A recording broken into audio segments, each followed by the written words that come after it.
China is luring former British military pilots overseas, yes, you heard that right, to train up and pass on their expertise to the Chinese military. Reports suggest they're being offered up to £240,000.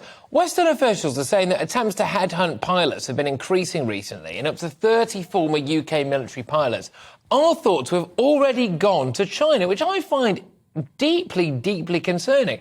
A spokesperson for the Ministry of Defence has said that training and recruiting the pilots does not breach any of the UK laws, but the UK is issuing an intelligence alert to warn former military pilots against training members of China's People's Liberation Army. I mean, for goodness sake.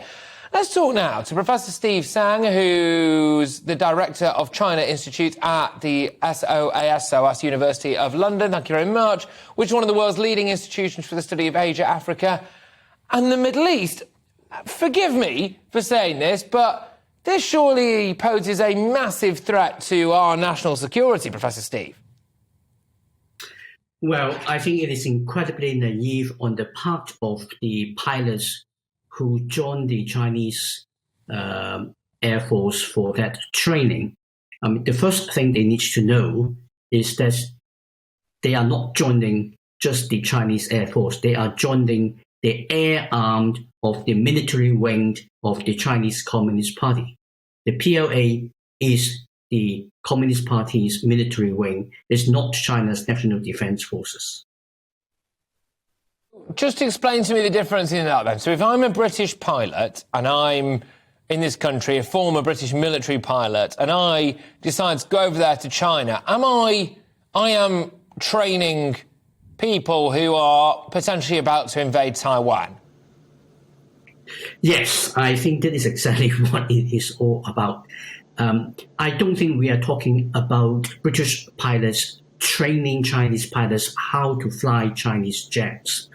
We are talking about British pilots sharing with Chinese pilots the way how NATO Air Force operate, and therefore potentially how NATO pilots, including American pilots, who might get involved with China over Taiwan, might end up being shot down. That's fascinating, because from where I'm sitting, that sounds a lot like it might be treason. Well, I think the UK is incredibly relaxed in a lot of legal regulations. So it really would not surprise me that they would not have broken any law. I think the only law that I think potentially they might have broken would have been the Official Secrets Act, because all the information they acquired, including how US or other NATO Air Force operate and their tactical maneuvers, would have been acquired in their service as members of the RAF or other military services.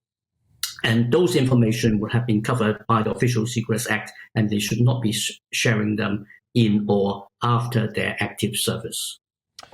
Can I just say, it does appear to... Why would China be wanting to do this if it wasn't planning at some point on maybe engaging militarily with NATO, which implies to me as though they are really planning, essentially, maybe to kickstart World War III? I don't think the Chinese are really planning to start World War III. I don't think anybody in the world wants to start World War III, because that is something that is going to wipe us out as the human race as a whole. But nobody really try to start wars like that. It is the kind of operations that slowly escalate and eventually get out of hands. And the reality is that the Chinese government under Xi Jinping will do whatever it takes in order to take Taiwan, and the Americans are very unlikely to simply lay back and let that happen. So the risk of Chinese pilots shooting at American pilots and any other allied nations of the United States who may be helping the Americans is a real risk. And this is something perhaps some of those former pilots have not considered. Is Britain's only solution just to pay them more money not to go and work with the Chinese government?